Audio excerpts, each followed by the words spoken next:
Hello students, कैसे हैं आप सब लोग। Today we are going to talk about economic objective of business. Business के बहुत सारे ऑब्जेक्टिव्स होते हैं, उसमें से इकोनॉमिक ऑब्जेक्टिव एक होता है। इसके अंदर 3 हेड आते हैं। पहला सर्वाइवल, फिर प्रॉफिट, फिर ग्रोथ। देखिए, कोई भी जब फर्म खुलती है तो उसका जो मेन ऑब्जेक्टिव है वो ये है कि पहले सरवाइव कैसे करना है, means how to stay into the market. आपने बिज़नेस खोला है, नया नया बिज़नेस है आपका, तो आप ये तो चाहेंगे नहीं कि आपका बिज़नेस बंद हो जाए। आप क्या चाहेंगे? आपका बिज़नेस सरवाइव करे। तो पहला ऑब्जेक्टिव जो है बिज़नेस का वो ये है कि अपने बिज़नेस को सरवाइव कराना, यानी कि उसको खड़े रखना। वो डूबना नहीं चाहिए, वो चलते रहना चाहिए, हमेशा प्रॉफिट बनाते रहना चाहिए।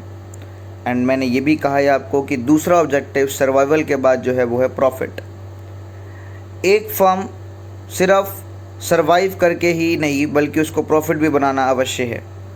बिकॉज सर्वाइवल तो है, वो तो ठीक है, लेकिन साथ साथ अगर आपको ग्रोथ करनी है तो आपको प्रॉफिट भी बनाना ज़रूरी है। बिकॉज जो आपका प्रॉफिट है वही आपके आगे बिज़नेस में जो आपकी ग्रोथ है उसकी नींव है। तो पहले बिज़नेस सर्वाइव करता है, जब उसका सर्वाइवल पक्का हो जाता है यानी कि वो मार्केट में नाम बना लेता है, तब उसका ऑब्जेक्टिव आता है कि वो साथ साथ प्रॉफिट भी कमाए कुछ, ताकि वो आगे और एक्सपेंड कर सके, आगे बढ़ सके या अपने आप को आगे बढ़ा सके। तीसरा ऑब्जेक्टिव इसी के अंदर है ग्रोथ। देखो, एक बिज़नेस फर्म ने सर्वाइव भी कर लिया, प्रॉफिट भी बनाना शुरू कर दिया। अगर आपकी खुद की कंपनी होती या आपकी खुद की फर्म होती तो आप क्या सोचते कि बस मैं एक ही स्तर पर रहूं, एक ही लेवल पर रहूं? नहीं, आप बिल्कुल ये नहीं सोचते। आप ये सोचते कि मैं अब सर्वाइव भी कर रहा हूं, मार्केट में नाम भी हो गया है, थोड़ा बहुत मैं प्रॉफिट भी कमाने लग गया हूं, तो it's a time to move on and it's a time to expand. इसमें बहुत अच्छा एग्जांपल ले सकता हूं मैं मैकडॉनल्ड्स का।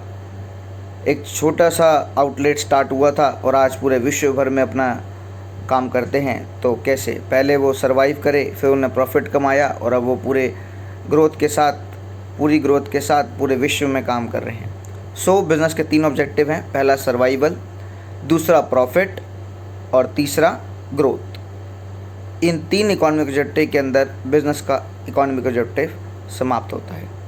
सो क्लास 12th अगर आपसे ये पूछा जाए कि economic objective of the business firm discuss करिए, तो आपको ये 3 पॉइंट ज़रूर लिखने हैं।